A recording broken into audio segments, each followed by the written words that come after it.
This is Bob and Bev, and this DVD contains pictures of our trip to the North Country last summer. We took about 4,500 pictures. This is a condensation of it.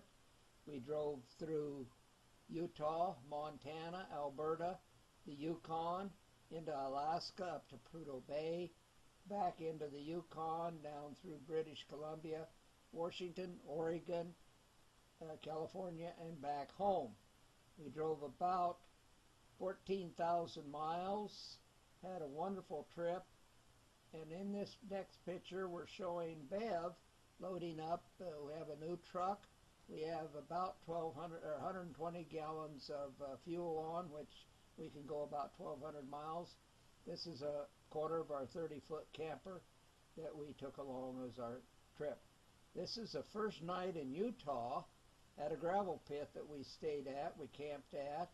And the next picture, we're going on north into Ogden to the Hill Air Force Base, where we picked up some MREs, and we took a lot of pictures of the many airplanes they have in the museum. Then going further north into Idaho, we camped at, I think it was Pocatello, a nice campground.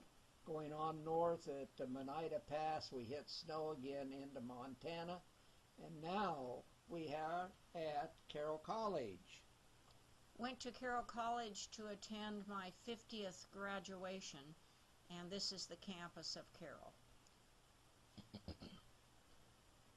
The individuals in the gold gowns are the 50-year graduates, and the blue gowns are the 60-year graduates. And this is a picture after I received my diploma in the PE Center at Carroll College at Helena, Montana. And again, another picture of the golden grads and the 60-year grads.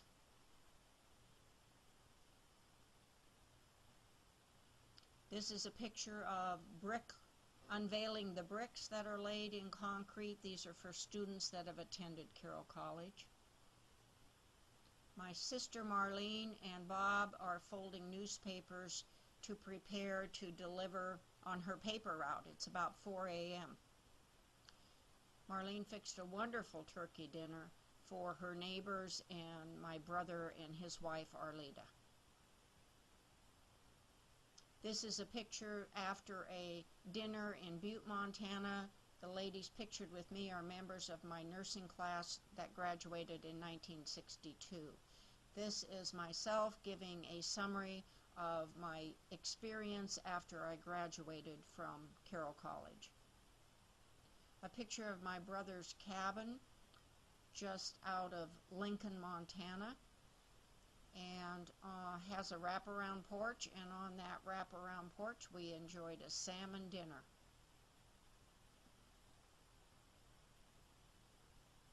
The next picture is Holter Dam outside of Helena, Montana, where we camped for 2 nights and fished below the dam and caught many large fish. This is going to Bozeman, Montana on the Bozeman Pass to see my daughter, and it's snowing and I did not like it. This is in a motel room in Hardin, Montana.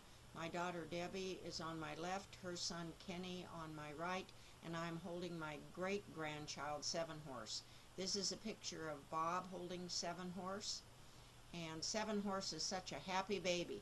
Just say boogie boogie boogie and he's laughing. This is my daughter Debbie on the right, 7-Horse, my great-grandchild, and his mom. And this is a picture of his mom and 7-Horse. The grave sites at Custer Battlefield, and a view of some of the panoramic view at Custer Battlefield. This is the Memorial Day Parade in East Helena, Montana. A small parade, but very colorful and very enjoyable. This is some of the ceremonies at the parade. And this is my mom and dad's grave site in Helena, Montana at Resurrection Cemetery. And now we're ready to head north. Marlene and Bev are here on the sign, the Arctic Circle or bust, and that's what we did. This is out of Helena, going north, And this is the Browning Hospital. Here is an aspen tree 30 years ago that I carved Bev and I's initials in, and it's still somewhat visible. Going on north now into the mountains there. Now we're into Canada. This here is Canada country, Canada farmstead, and now we're at a parking lot at the Mormon Cathedral temple here, the first temple in out of the United States built by the Mormons in Cardston. The Remington Carriage House in Cardston is something else. It has about 300 carriages under storage here, many different types of horse-drawn implements, mainly carriages and sleighs and stuff. It is a sight to behold. It's something that everyone should see if they're in the Cardston area. They have a blacksmith. There's Bev learning how to drive. They have a driving thing. There's some very exotic carriages. Some from, I think that was from overseas in France. They got carriages all over the world, obviously a stagecoach. Many carriages in underneath. Here is their horse barn where they have some horses, and one of the caretakers. The horses are actually outside at this time of the year, and here is the wheelhouse where they build wheels for the carriages, and here we have a number of areas that are double decked with just different kinds of carriages, just carriages. So it was quite a sight to see all day. Old-time sleigh, more carriages, and of course there's an old honey wagon. We saw a lot of them in Europe when I was overseas. More carriages, different types of things. You can't imagine all the different kinds of carriages it was. This is the carriage shop here that shows how they build them, and this is some of the harnesses and things they did. This ends the trip through the Remington Carriage House. Next we are at Fort Macleod, and this is the Canadian Mountie original post, and they've restored this post, and so this is some of the post things. This is the inside of the post, showing the grounds and some of the buildings. A sod roof, that was very interesting. Another picture, we're above on one of the lookouts, and I have just come down the steps from the lookout, and we're going to progress and see more. They train the horses in this arena, and they're shown in the summertime, and this is the horse barn that they're kept in. There's also a wonderful museum there, as you can see the beautiful animals. And this is a lawyer's office. Blacksmith with the tools, and church facility, pews, and different types of. This is like a homestead with a saddle, living area, and this is like a medical portion, and these are uniforms that were on display that were worn by the mounted police. And I wish Bob could have stayed in jail the whole trip. Okay, this is Claresholm. It's a bulk plant we pulled in here for a night stay. Then we went on north through Edmonton, or up into this is kind of the prairie country just south of north of Edmonton. We go into now the White Court area, the Grand Prairie area, which is supposed to be a famous farming area. And here we are at, yes, this is Dawson Creek. It is has a huge elevator that you can see many miles away. The elevator is now turned into an art museum.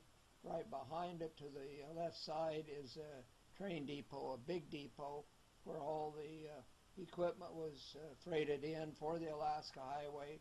That depot has also been turned into a huge museum, a fantastic collection of artifacts of the time. That Dawson Creek now is the start of the Alcan Highway. It's 1,300 miles. This is part of the train depot that was turned into a museum. A lot of wonderful artifacts here in this museum, and it's a big museum. It has many different rooms showing some of the different artifacts and history of the place. There's real education here in the history of going through these different rooms. Again, many nice stuffed animals in all these museums, some of the things that were current at the time, and this had a big area showing the start of the highway and the Alaska Highway and the history of the Alaska Highway. Here is mile 0. It's right in the center of Dawson Creek, and this is the start of the highway, 1,300 miles. And there we are, ready to start up the Alcan Highway. The Chamber of Commerce had a huge, nice, beautiful museum on the history of the Alcan Highway. If you're ever up there, you certainly want to go through some of these museums. There's the old World War II Jeep that was famous, and of course some of the things of the museum that were really neat, things that were nice to see. Again, bridges were a big problem on the Alcan Highway. As you'll see, we had many rivers. And now we're headed north up the Alcan Highway. This is the type of road you see. And we went 50 miles before we had a wide spot in the road that we could stop and pull over. So it's pretty much like that. We continued on to Fort Nelson, and this is a campground that we had. It was raining at the time. And I'll let Bev talk a little bit about Fort Nelson. This was a huge, huge museum. Many, many buildings. This guy collected every kind of artifact that anybody ever gave him. So we spent some time here. And as we toured the grounds, you can see plants, old buildings, a lot of equipment, a lot of trucks, equipment that was used in the building of the highway.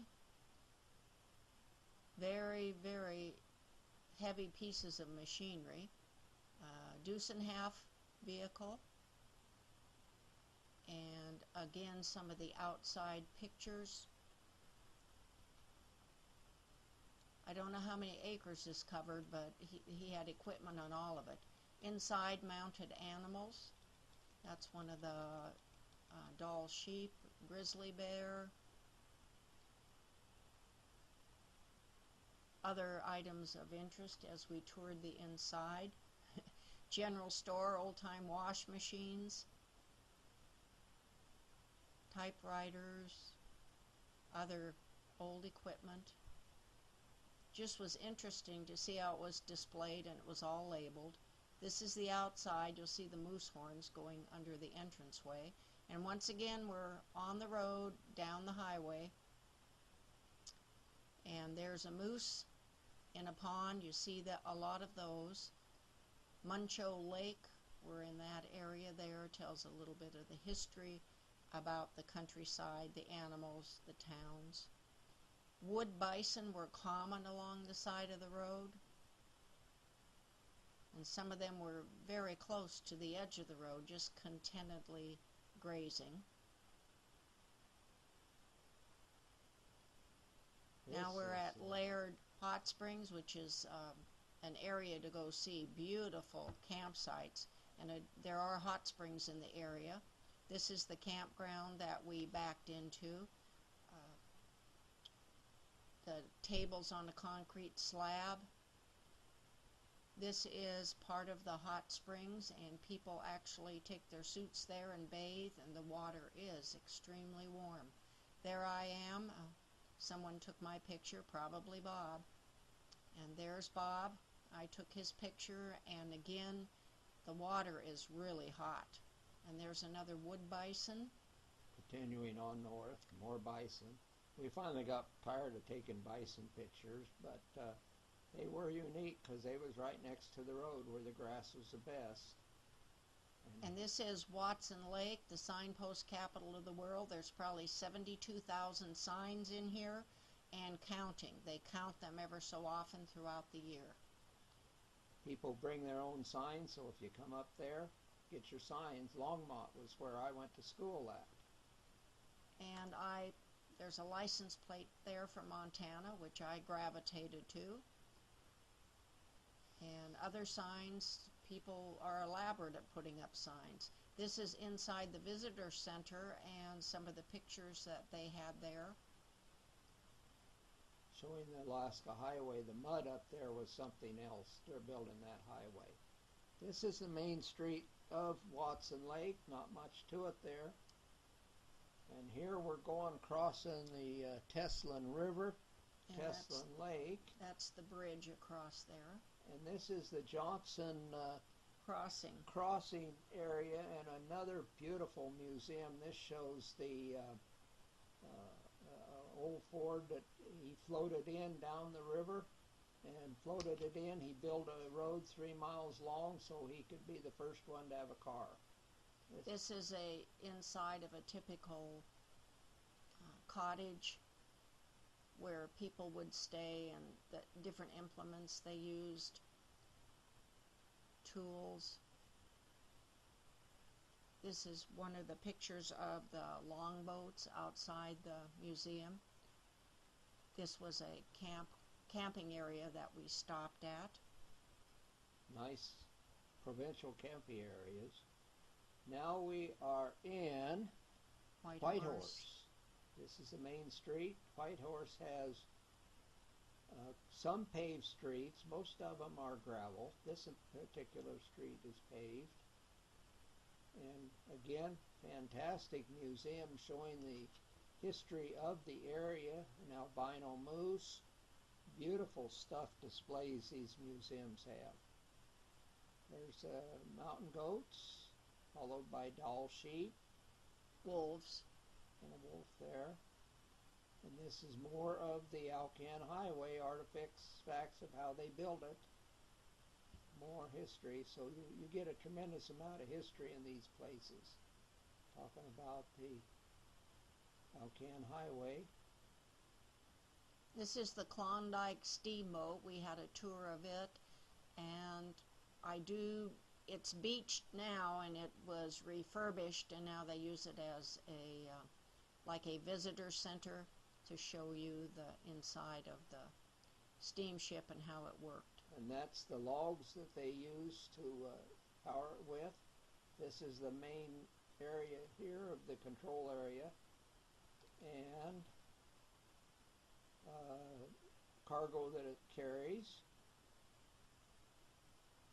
And this side here was the ore sacks, the silver ore. We'll talk more about them because they hauled these 125-pound ore sacks. This is the dining area for the guests that were on the ship. There were limited people that could ride on the boat because it was mainly used for cargo. And the paddle wheel, and the pilot's house, and the steering wheel, and the outside again of the steamboat.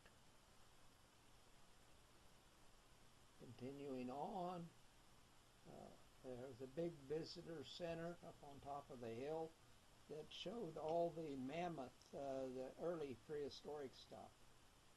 And so again, that's a muskox. Beautiful displays. Muskox go back in time. This here is a DC-3 that's been perfectly balanced on a pedestal, and the slightest breeze turns the plane in the direction of the wind, so it's actually acts as a windsock for the airport. Inside, more artifacts and history of the Alcan Highway, the building and what they did in the building of the highway. This is an Arctic cat that traverses the Arctic areas, going on north towards Carmax, we have Lake LaBarge, and of course this is the famous Sam McGee is here. I love these signs. They have these all along the area. They'll have moose on them. They'll have different symbols. This is a roadhouse near Carmax, about halfway up the highway. It was an old halfway house for people. Well, they stayed there at night. And there I am with my mosquito repellent on, and we're going to have a picnic lunch outdoors. Now we're crossing I think we're crossing the Yukon River here. Maybe it's the Stewart River. I'm not sure. Again, we're going on up. Now, we didn't have any RV parks, but there was a provincial park. This is by far the best park that we ever was to. It was nap time. It was right by the river. There was almost no one in the park. It was beautiful. And of course, the nice thing about the provincial parks, they furnish the wood. All you got to do is split it. Beautiful parks. Going on up river towards Dawson City. A lot of big rivers in this country, all through here, and I don't keep track of all. Come on, keep going now. We're going into Keno, and it's or Mayo, I should say, a little museum here, a nice little town that we stayed at. And right coming up here now is the campground that we stayed at. It was not much to it, but the interesting thing is they burned wood, and he hauled in cords and cords of wood. This is what was left over after burning wood all winter, and they're 4-foot long pieces, so he had a lot of wood brought in. This is a mosquito trap for one day's catch.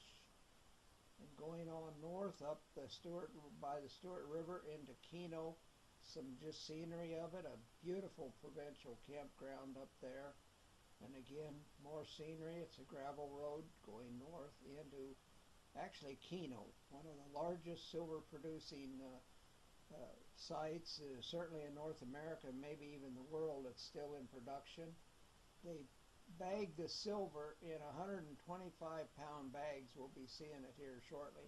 It's a lot of hand labor shipped all the way down to San Francisco to process. This is they had 3 museums like this, 3 buildings like this. This was the bags I was talking about.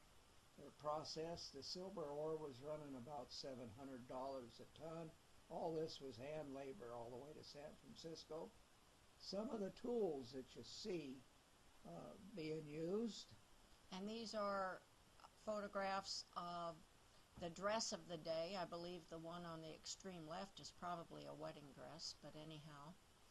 And these are some of the various tools that were used, wheels and saws, axes, some of the equipment that was stored there. Heavy equipment, a lot of it. It was brought in, and extremely big equipment.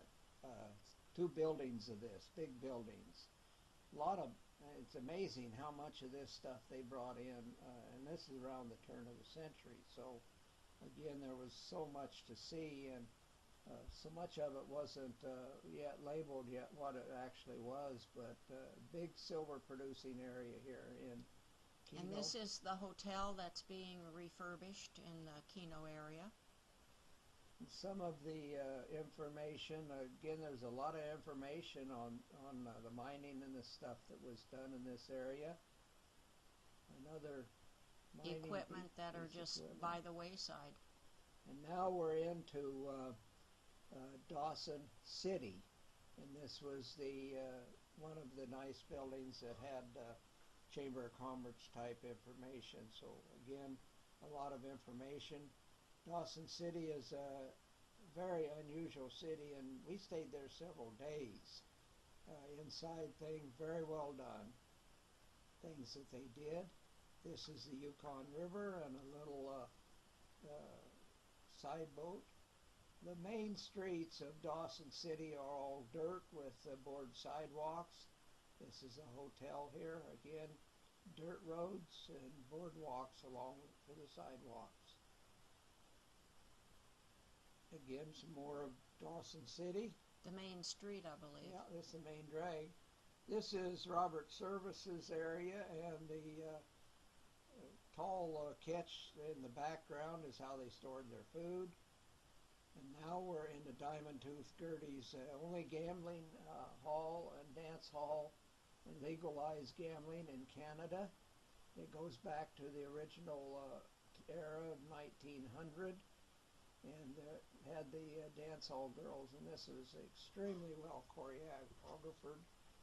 One of my favorite parts of this trip was they really did a beautiful job in their dancing, changing outfits quite often. Beautiful show, and just an outstanding show. It was quite a long show. Here they invited me up on the stage and a couple other guys, and my dancing, my kick wasn't near as good as theirs, but we got to dance, and I took off the garter very gently, and then she led me back to my seat. So this was kind of a highlight for me. Really neat show they had. And then, yeah, this is some more of it. Then Bev got involved in the act, and she went up with the main singer. This gal sang in the evening show and had a beautiful voice. So she sang songs between the acts as the girls changed their costumes. Then in the evening, the night show, and the singer sang to Bev. So Bob wasn't the only center of attention at Diamond Tooth Gertie's. I got a little bit of attention too, and this is the midnight show. This show was supposed to be a little more risque and scantier costumes, but I didn't think it was. It was a very good show.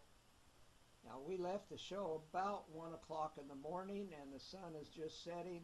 Shortly, it'll be rising again, very close to where it sets at. It's been daylight now, or light, for ever since we left Dawson Creek, so we never actually see dark. This was an old tractor like we had on our farm, going up to see the dredges and more machinery. Just fantastic amount of history. This is the buckets that the largest dredge in the world. See the man sitting in the bucket? Largest dredge in the world. We're going to visit, 4 stories high. Dredge number 4. Dredge 4, and they're refurbishing it so we can see how it was built inside. A lot of the processing ore here. Machinery. This is the wheelhouse.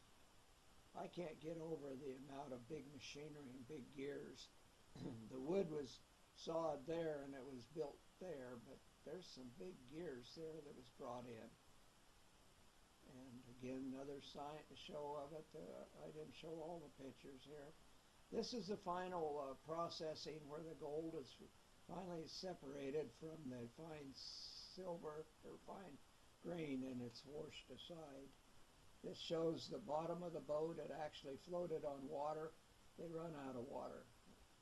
And this is the establishment where Bob bought my wedding ring. It's on the main street in Dawson City, and you can see the extensive boardwalks there. The man sitting is the one who designed the jewelry for the store, and he was very informative, very helpful, and I did pick out a beautiful ring. After about 30 years of marriage, I guess I finally earned a ring. Yep, it had gold nuggets on it. And here is the Yukon River. We're about to cross to go over the top of the World Highway. A huge, huge fuel truck come in. It even had articulating dual front axles. It was a big one, and she was worried about crossing, but after she saw that, no longer had the worries. And we're crossing the river, the Yukon River, on a barge, a free ferry. And there we're out in the middle of the river, and now we're approaching the other side. And then we go into a beautiful provincial park where we stayed the night. Again, a beautiful park right along the river. And there's a paddle boat that they use for meals and excursions for people. And here's our campground, a lovely, lovely, lovely campground. Okay, we're continuing on now from the campground. We're going over the top of the World Highway. A nice highway, I think. It was somewhat questionable on the road information, but it's a paved highway, good highway, and quite scenic. Now we're up into the alpine area where no trees, it's the tundra. Getting up to the point of the sign, this is about 2 miles from Alaska. And again, some more of the high alpine tundra. Now we're up to the border, the Alaska border. This is a isolated border station up here. Border Patrol is a long ways from every place. This is the station that they have for checking us at the border. We can't carry firewood from Canada to Alaska. And this is the Canadian side. And from here, the road is a little more narrow and a kind of a gravel road. It's beautiful scenery, but it's a little bit narrower and a little bit gravel. It was raining, kind of muddy. Chicken here. They couldn't pronounce, the miners couldn't pronounce Ptarmigan, so they called it chicken. And then we get on to that's what the truck looked like when we got off the highway. And a small dredge down at Chicken. We get onto the Taylor Highway and a short distance, I think 60, 70 miles, down back to the Alcan Highway. So we're back on the Alcan Highway. And we're staying at a provincial campground there outside of Tok, Alaska, and a picnic table, a fire pit. We were the only ones that were at the campground that night. A lot of mosquitoes. Then we'll go on up the highway to Alcan Highway. This is what it looks like. Beautiful, straight, beautiful highway. Crossing another river. There's so many of them I can't keep track of them. And now we're into Fairbanks and the beautiful campground there. River's Edge Campground, and the beautiful flower there. It's not me, it's the yellow bloom. It's a beautiful flower and a beautiful woman there too. Nice campground. We stayed there several days before we went off. We've left Fairbanks and we're going up the Dalton Highway. It is 500 miles from Fairbanks to Prudhoe Bay. A beautiful, beautiful trip. The nice thing about this highway, it has a lot of different road surfaces. Right here we're into pavement, and pretty soon we'll have different types of services going up. This is called the Long Haul Highway. Right here we're into some gravel. Nice highway though. We did hit some construction. There was only one stretch of construction. Wasn't very long, about 10 miles maybe at the most. One of the exciting things is this sign explains the permafrost, and on the south slopes it thaws out more, the permafrost is deeper, so the vegetation is a lot taller. You get on the north slopes, the vegetation is shorter because the permafrost doesn't thaw out so much. And this is just information on fires. And there's some of the pipeline. It's actually a 4-foot pipe, plus the coating adds about another 6 or 8 inches, makes it about 5-foot diameter.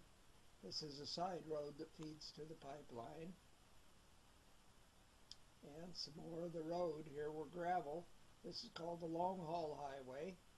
We're crossing the Yukon River. This was a big bridge job, of which the pipeline goes alongside the road on the bridge. More of the road going north. And again, some more of the road. And you can see that the landscape is getting thinner. Yeah, the trees are a lot smaller here. Finger Mountain, the finger points to Fairbanks for flyers, people flying. It's about 20 miles away from the Arctic Circle. We're going a little further here. The vegetation's quite a bit smaller. Now that we got some taller trees here and back to a paved highway. And here we are at the Arctic Circle. 66 degrees and 30 minutes. I think we arrived there June 21st. Yeah, the longest day of the year. And we had it was a beautiful day. Now on this, the sun never sets on June 21st all day long. And here we go into the campground at the Arctic Circle. Kind of nice campground. We was the only ones there. Bev stayed at the campground here a couple, 3 days while I went on north to Prudhoe Bay. Here's the sun setting and rising on the back of our camper here at the Arctic Circle. So it's kind of unusual. Going on up, we start hitting some of the pipeline here that's close to the road. This is the base of the pipeline that Bev is standing by. They've got quite a superstructure that they put on underneath this pipeline to hold it. So interesting the way they build it.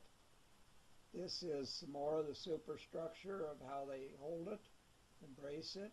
And looking down the line, a lot of work on building this pipeline. This cultural center is really interesting.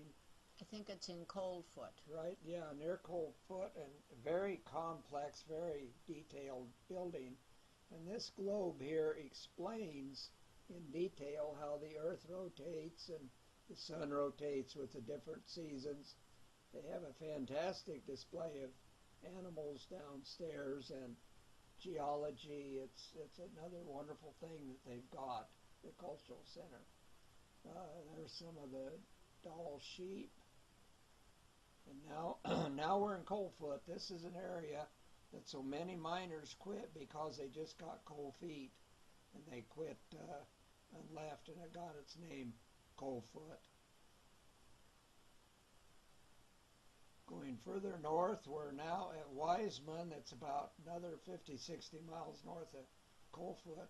This particular community is a huge amount of history and artifacts, buildings, all kinds of things showing the mining, the people, the way their life, the different equipment and machinery.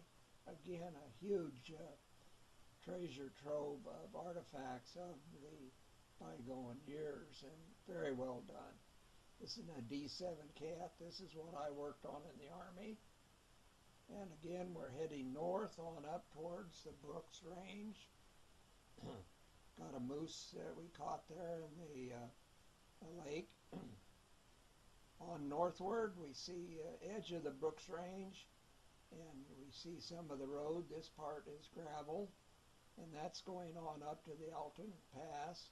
This is on top of the Alton Pass, and now we're going to be going downhill.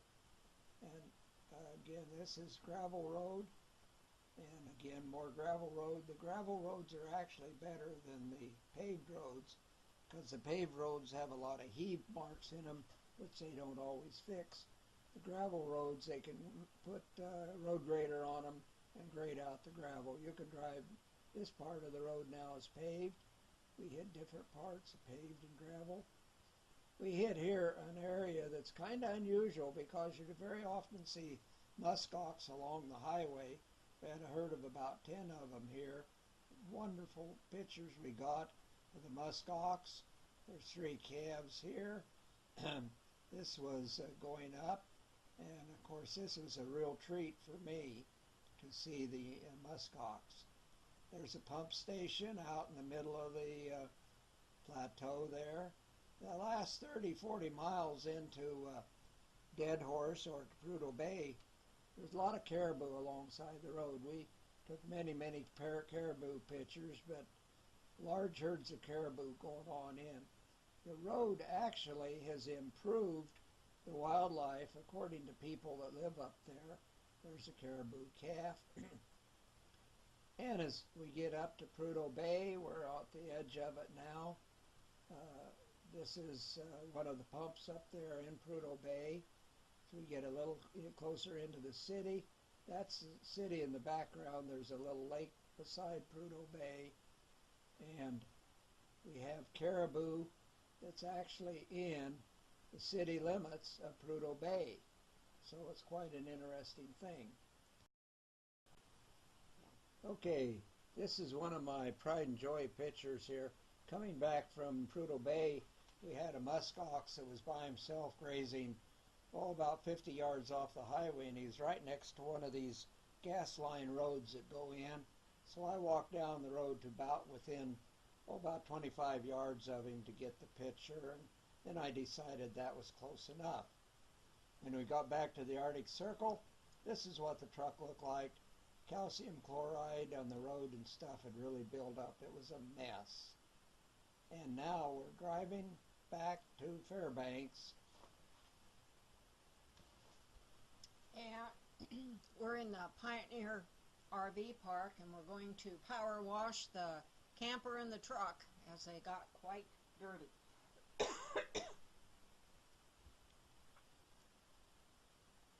And this is a picture in a Pioneer Park, it's called, and there's a catch where they store their meat so the bears and the wolves can't get at their provisions up there, so it's on tall stilts more or less.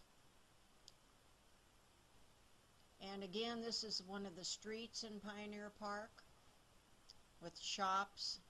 Another one, they have shops, and you can go in and visit, and they try and relate to old time. And that's where Bob should have sat the whole trip. Husbands, wait here. He was very patient.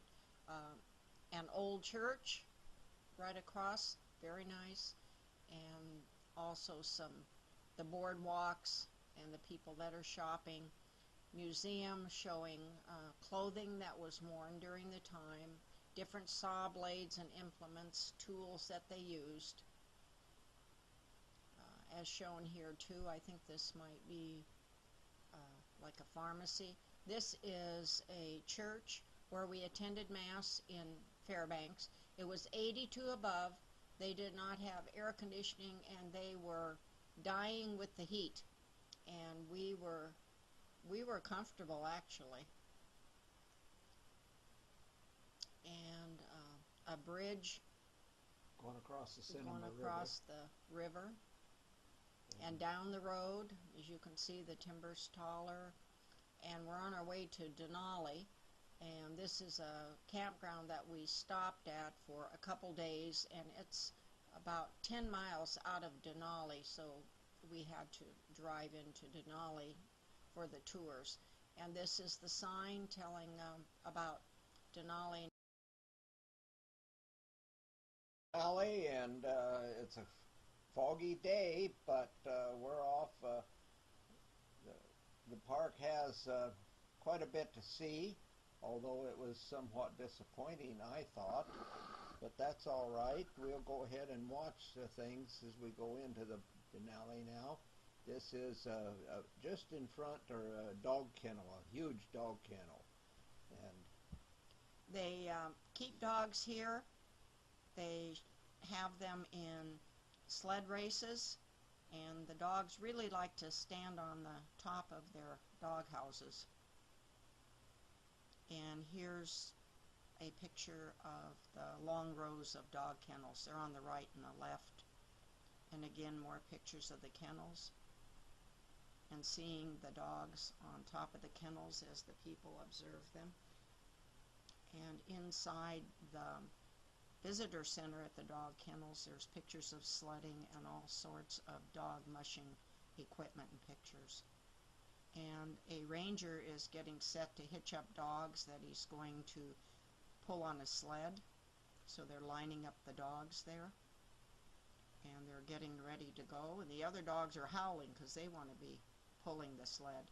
The sled has finished its run, and people are being photographed now at the back end of the sled. And that is a picture of the one of the displays that museums and stuff there in the park.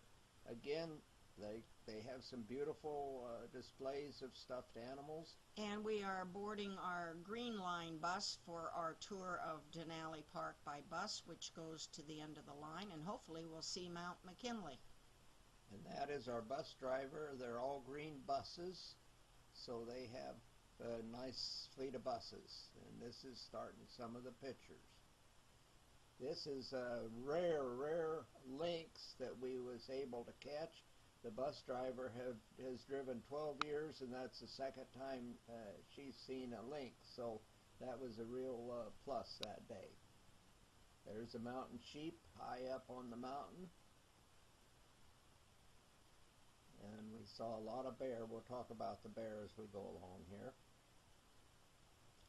This is one of the stations that the bus visits on its trip to Denali. As you can see, it's a very overcast day, and here are some of the other Green Line buses. A lot of them run during the day. That's just about the furthest west we got on our trip. Another visitor center on the way up to Mount McKinley. These are moose horns locked in fight and they die. The bears are here.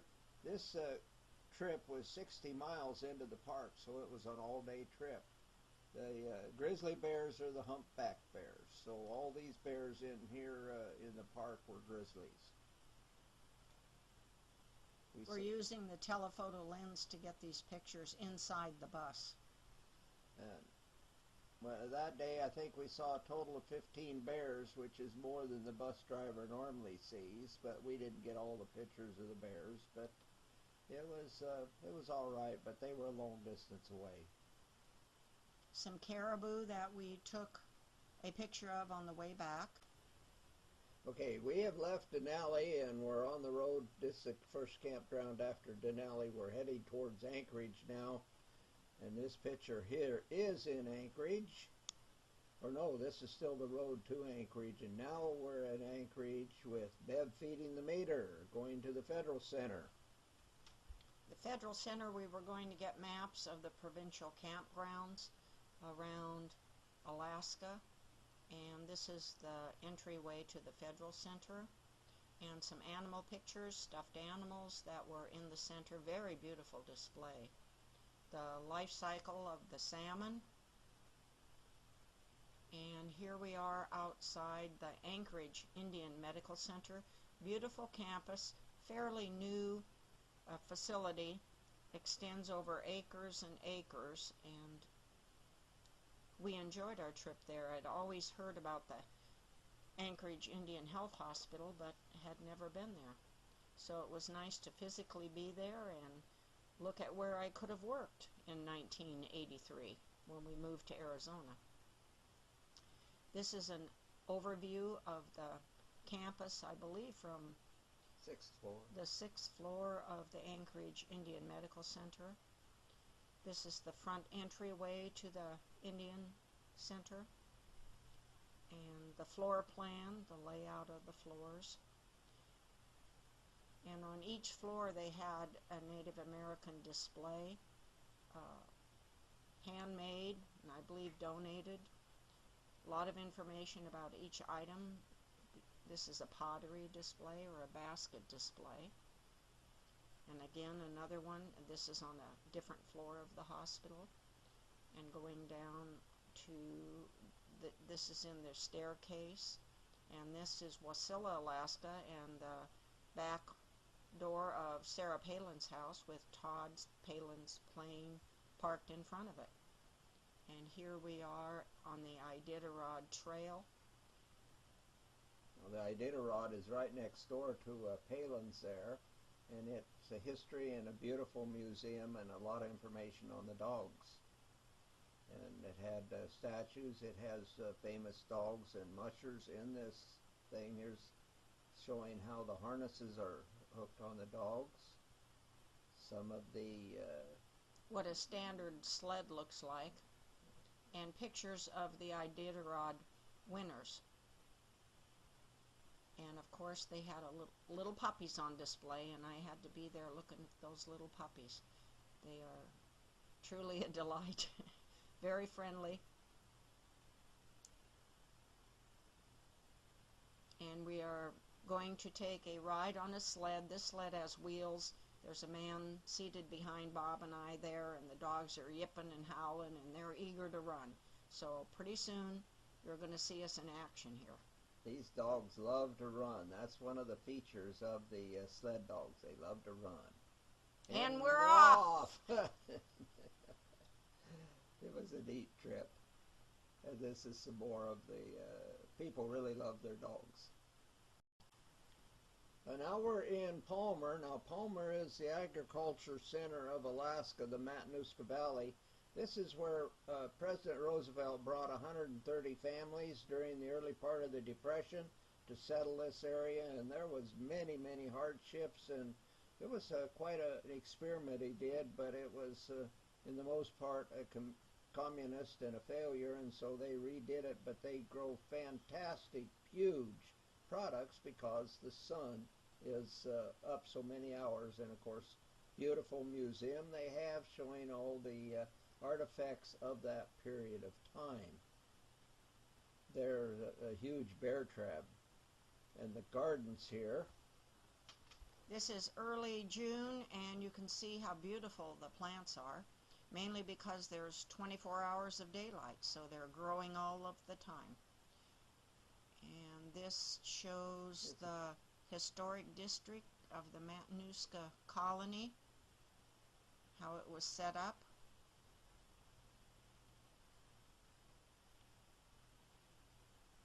And we are going to It's the reindeer farm here. To visit the reindeer, a reindeer farm where they raise reindeer, and I think there's might be some elk in here. I'm not sure. Yeah. This is a nice sign explaining the different features of the reindeer and their lifespan, and a lot of information there.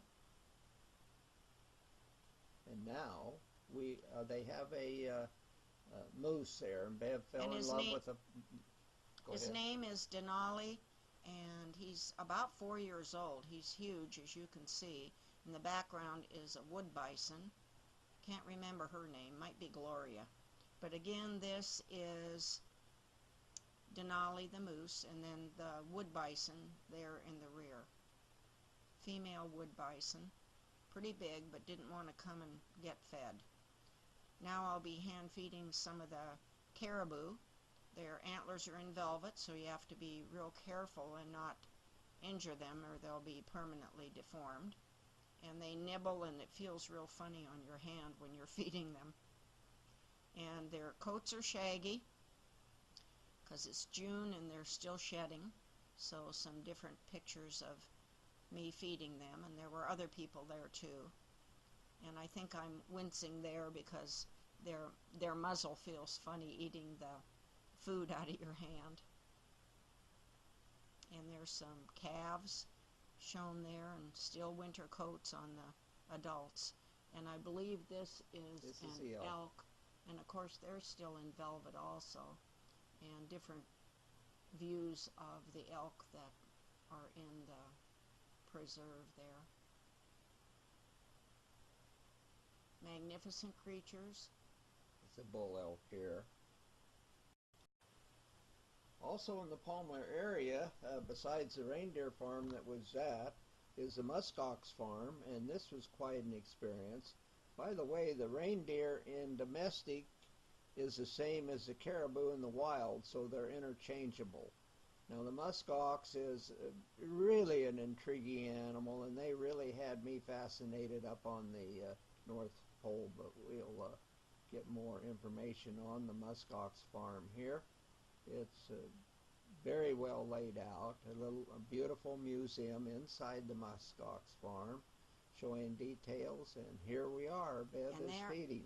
There I'm feeding one of the muskox who was readily just running up, and you just pick the grass and feed them through the fence. Good picture of that one right there.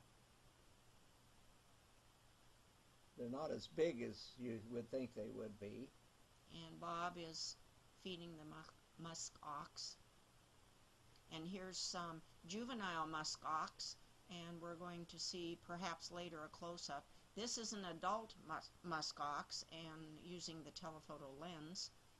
And this is the farmer's market now in Palmer. So we take a trip through the farmer's market and see what all they have for sale. A lot of arts and crafts besides the vegetables. This is a farmland, looking at some of the farmland, and particularly in there they didn't have the big farms we're used to. The dandelions there in the foreground are a little over 3 feet tall, so they have some huge dandelions. And now we are getting ready to go to Kenai Peninsula. Now the Kenai Peninsula is south of Anchorage, and it's extremely unique and picturesque. So we did a lot of pictures along this, but we're only going to get a few of the pictures showing kind of the general landscape and along the ocean as we get a little further along here. But very, very picturesque. And of course we're along the ocean here, the Cook Inlet. And now we're at Slobodna, which is a town on the Kenai. That beautiful museum here, particularly birds was their big thing. They had a lot of pictures of the birds and the environment around there. Again, a beautiful display here in the visitor center. And of course on the beach there, a lot of eagles, big eagles are there. We drove and saw some of the fishing results as we drove along and the boats that they used.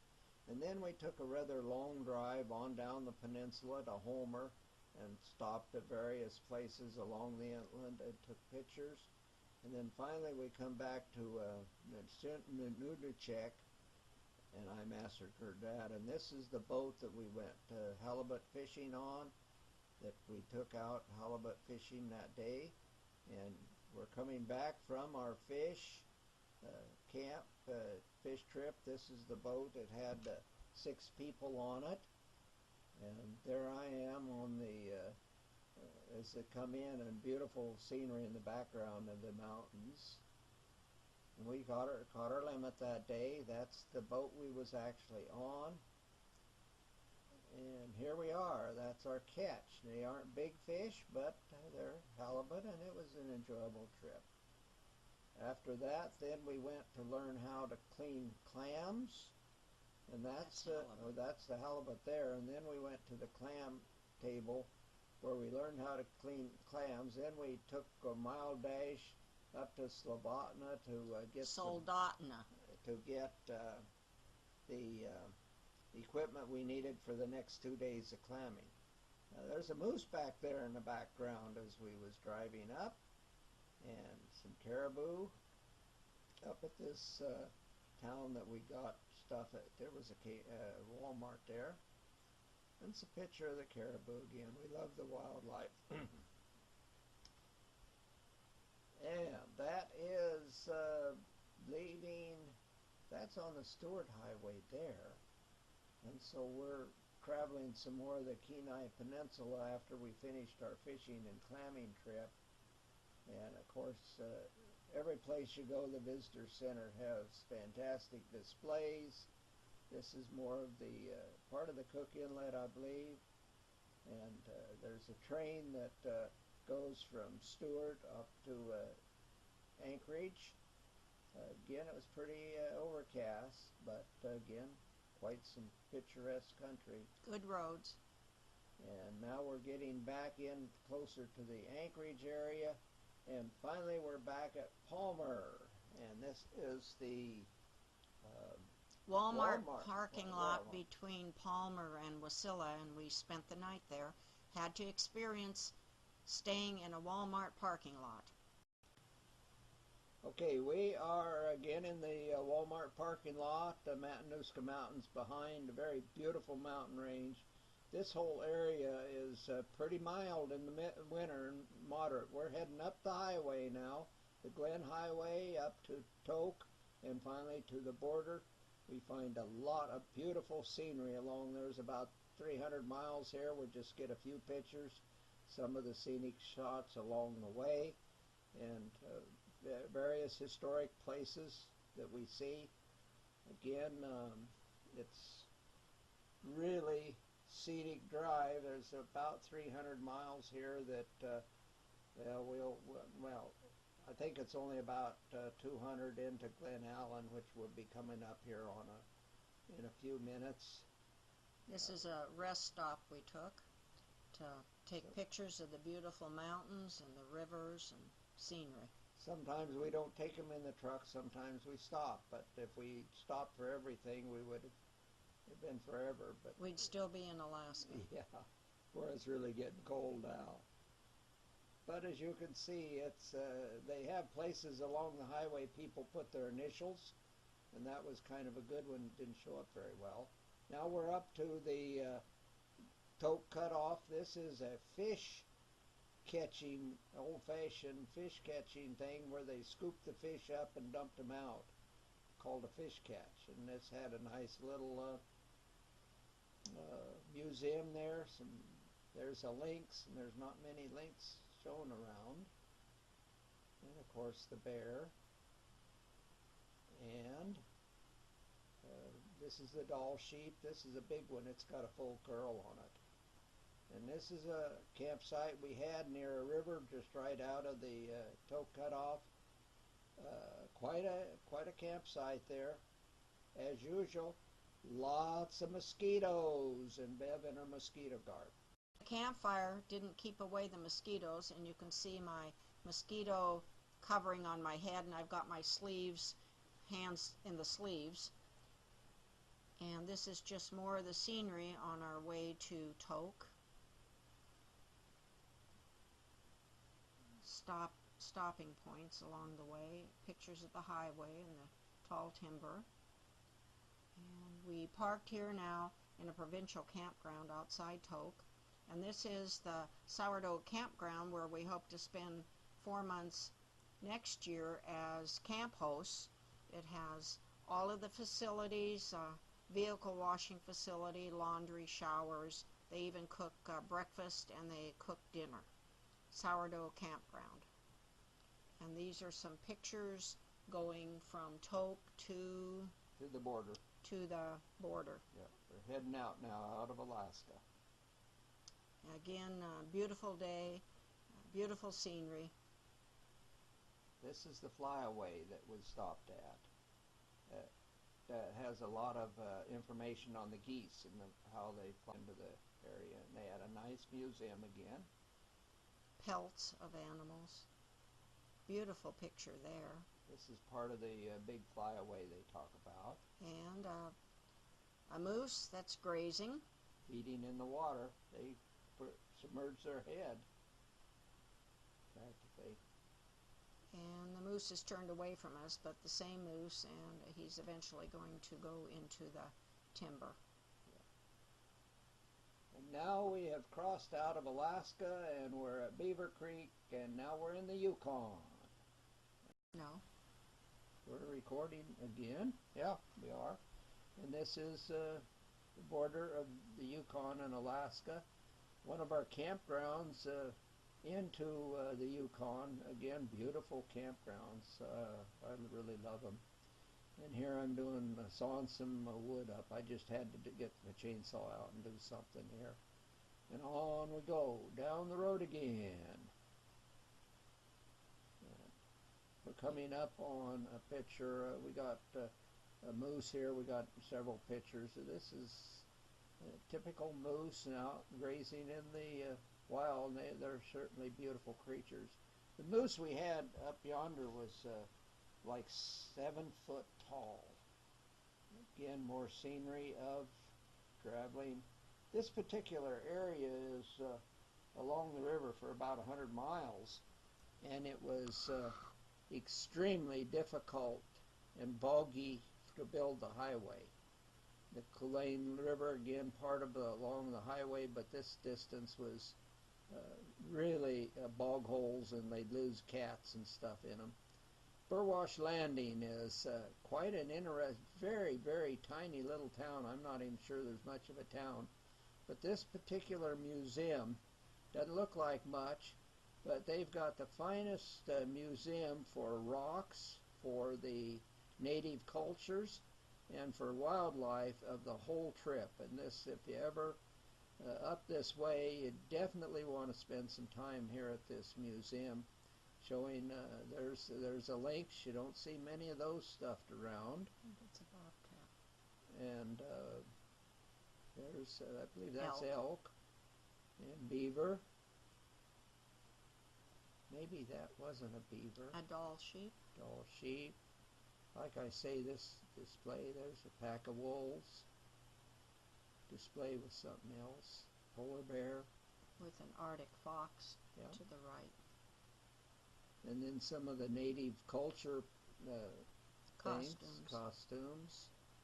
This, like I say, this was an outstanding museum. Of all the museums, the best. This is outside showing some of the artifacts. Here's mile markers they had back at the back when they built the highway. And we continue on with some more information and history about this area. Then we go on down the road, and we're back on the Alcan Highway. Okay, we are continuing on down the highway. We're now past Whitehorse. We are soon to turn off to the Skagway. There's a special junction here that very nice junction that sends us into the Skagway. We're going to now be going down towards Skagway. This is a nice campground, provincial campground that we stayed at before we went on down to Skagway. And of course they cut the wood for us. That's great, I think. On down towards Skagway. The scenery that we see is just pretty neat, I think. So a lot of beautiful scenic shots here. Nice highway going along the lake here. We get down at Carcross here, and this is where we meet with the railroad that comes up from Skagway. It's a pretty neat little village, had a nice little church, and of course there was this is the Yukon. We're going back into the United States now, and going down again to the Skagway. More of the scenic highway. This is the narrow gauge railroad, and we're into Skagway now. This is the campground that we stayed in, Skagway. No trees, pretty scenery. And some of the sights around Skagway as we begin our tour. This is part of the railroad area here. And looking more down toward the water where the boats come in. And this is a snow plow they use on the railroad tracks. And again, pictures of the trains that travel on that narrow gauge. Main Street in Skagway. Looks pretty deserted right now until the ships come in. There's a few more people here. This is the storefront of Sarah Palin's headquarters, and it still has her campaign literature in the windows, but it was closed at the time we were there. Again, one of the main streets in Skagway. And a pamphlet that tells something about the area. This is the Chillicoot Trail, where the miners carried 2,000 pounds of provisions up there, so they had to make special trips, or several trips, and it was a killer of a trail. And here is Bob standing at the sign of the Chillicoot Trail. It is reported that over 10,000 people climbed this trail, and of course most of it was in the wintertime, so it was really grueling during the gold rush. And now we are, I can't remember, this is just more scenery. I guess this is leaving Skagway, going back up north towards the Alcan Highway, which we'll get back on again pretty soon. Again, some real nice scenery.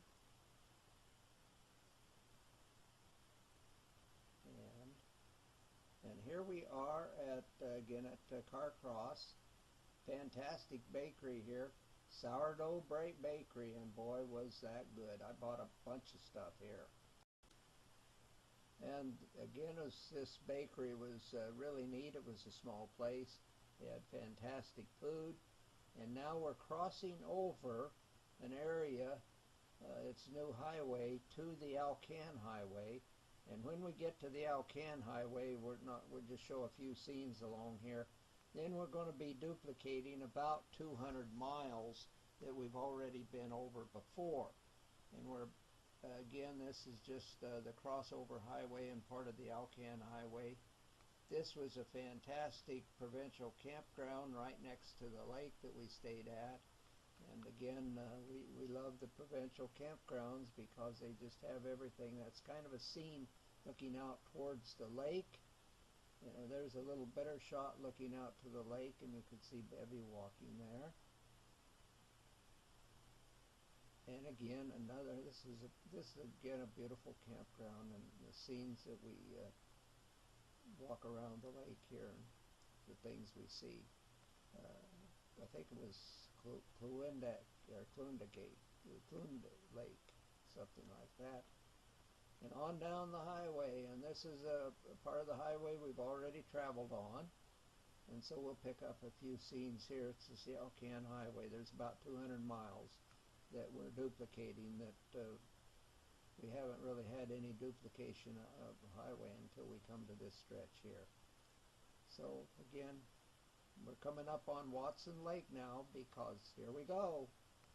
And there's our Arctic Circle or bus sign that we finished out, and of course Arctic Circle being misspelled, and no one told us till we went to hang the sign up.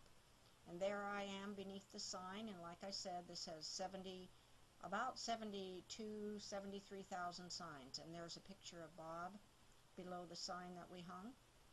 After dragging it 14,000 miles, we figured we'd put it to good use. Again, another view of the signpost capital of the world, which is at Watson Lake. And this is right at the beginning, so we get our sign right at the beginning. Now we go a few miles back west and pick up Highway 37. This highway travels the full length of western British Columbia.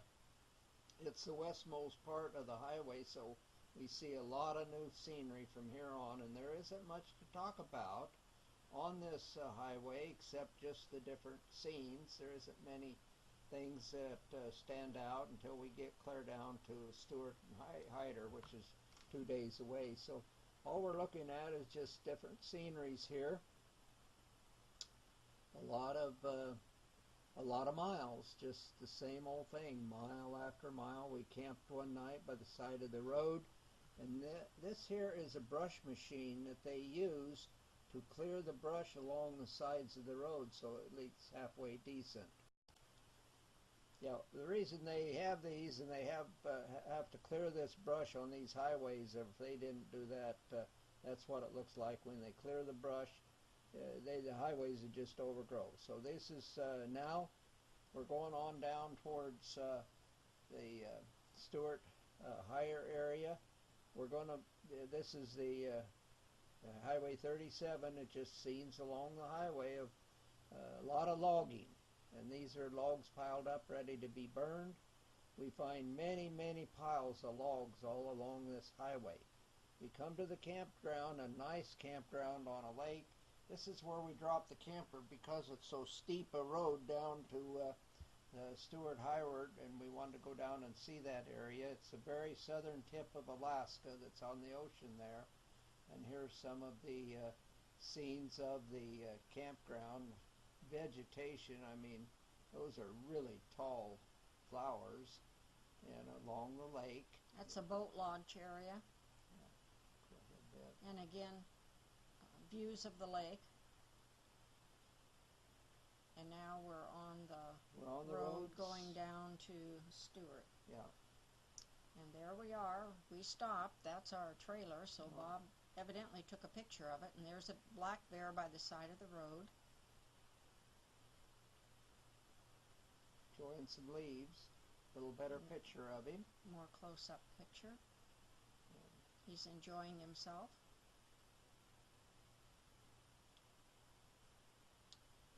Waterfalls coming down the mountainside from melting glaciers, and again more lush vegetation and beautiful pictures. Now we're in the town of We're in Stewart now. Stewart.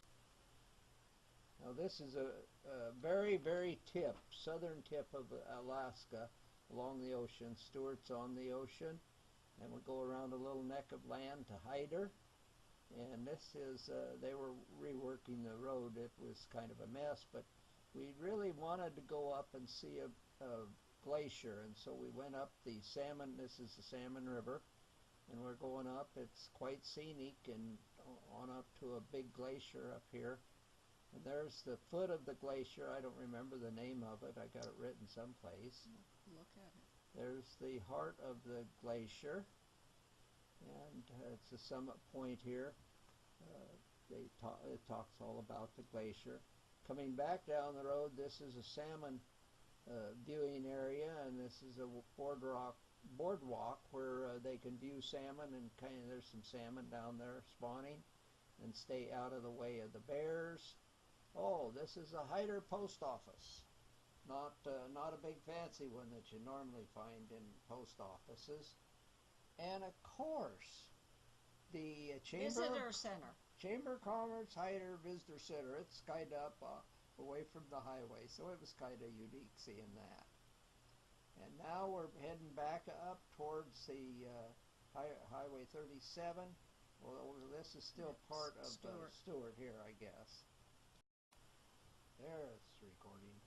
Leaving Stewart, Hyder area, back on Highway 37 here pretty soon.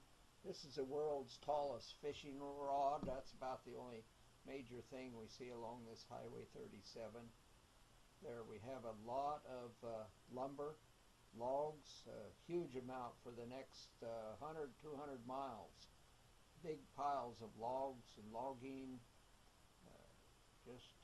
Just can't imagine how much logging industry is in this part. Huge logging trucks. I've never seen such long trucks as these that haul these logs. So big industry all along western Canada. There's another campground we stayed at. It was one that you pay for. It was kind of nice. They have a lot of trees and stuff. On down the road, and as we get more into the central British Columbia, now we find we go in and out of the mountains along. Sometimes we have mountains, sometimes we have kind of open valleys. Now we're getting pretty well south of British Columbia, going through a tunnel and a mountain here. And we're now approaching the Canadian border and United States border. Coming now it broadens out into some beautiful fields and a lot of agriculture there the last 50 or 75 miles before we hit the American border, Canadian border. And at this, another field, beautiful country, big farms. And now we're in the United States at Birch Bay, 1,000 Trails. Here we go. We took a side trip to a cheese factory. The outside of the building doesn't look like much, but the cheese was quite good. And again, some of the local scenery. The roads were extremely narrow, and they did have brush on the sides, but you can see with pulling a fifth wheel in a wide truck how limited room you had. A view of the ocean with the foliage, and we're going out, I think, to walk on the ocean or walk near the ocean. And now we're in the town of Birch Bay and had to stop and see some of their lovely floral arrangements in yards. It's really pretty. Everything is just lush there. They get a lot of rain. And hanging baskets were everywhere, different colors. And this is the outside of a church in Birch Bay. And we're going up to the Peace Park Arch, which divides the United States and Canada. And that's the gate under the arch, that they don't want the gates closed. And there's in flowers, that's the Canadian flag, and then just a picture of the Peace Arch Park. and vegetation that was there, which was extremely lush. Beautiful park. I'm trying to take a bite out of a giant rhubarb plant. And again, this is the scenery at that Peace Arch Park, and this is the Canadian border Just a with ditch. 30 kilometer sign, and there's just a ditch right next to that. And in this next photo, Bob took a GPS reading, 42 degrees. and I'm sitting in the sun at the Peace Arch Park, getting warm because it's still a little chilly. And this is a rest area here where you can look out at the ocean. And Bob bought me a potted plant, so I had it on display. And again, more of the sights. This is on the way to the beach, and people are just hanging mementos on this piece of equipment. And more scenery. And then traveling along the road by the river, going over one of their bridges. It's the Columia River going into Oregon. And I believe we're at another campground there. Misty day. And just further traveling on down the road on the coast of Washington, Oregon. This 101 highway wasn't all that pretty. Here's another Thousand Trails campgrounds that's on the ocean. But very seldom could we ever see the ocean on this supposed to be the ocean tour. Now we're in Northern California, and this is the Shasta area. Shasta Mountain. And there's an RV park in Northern California that we stayed at. And huge fields of grapes. This particular area of northern central California is a huge area, many, many miles of big fields of different kinds of olive trees, different orchards, different crops, very fertile area, and on and on. Then we went through Sacramento and into the mountains, and we're at a Thousand Trails campground in the mountains, and look, Bev has no... I finally have a short sleeve shirt on. I think this was probably the first time in the whole trip, and it was wonderful. We're going into climbing the mountains to Sierras to go into Lake Tahoe area, and a lot of scenery. Now we're into Lake Tahoe. We go around the lake, up through some mountains, through a tunnel, and go into the Nevada side. There's some, that's still part of the lake there.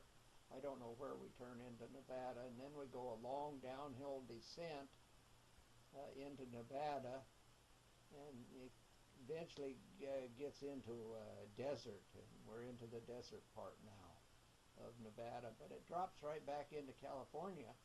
So we go along the eastern edge of California all the way down, many, many miles, some desert, some mountains, many, just a lot of, this is same type, same old highway more. Now we hit some mountains here for a little bit of the distance, and now we're into the desert. Now we're finally, wish we was back in Alaska again. There's one little town that had some green in it. And then we hit one of the nicest campsites that we've ever been in. Here it's where a lot of movies were made close by. They had a lot of movie memorabilia. Beautiful campsite here. There was Roy Rogers, Gene Autry, all that stuff there that they had. They had a little turtle farm that was neat to look at. And now we're about ready to go into Southern California. This here is Needles, and it was vacant. The lot was completely... We had it to ourselves. Yeah, nobody there. Going over towards Kingman, and there we are. We're finally at home. And on the trip up, about well, I think it was Dawson City, we was noticing a tire hat was wearing more on one tire than the other, so we swapped them out. We figured they'd probably make the trip. We did make the trip. This is what the tire looked at. It was not quite aligned right. After almost 14,000 miles, we didn't have any tire trouble, and we did make it home without any tire trouble or any mechanical trouble whatsoever. What a trip. And there Bev is at home. Yay! So, Merry Christmas! Happy New Year! The end.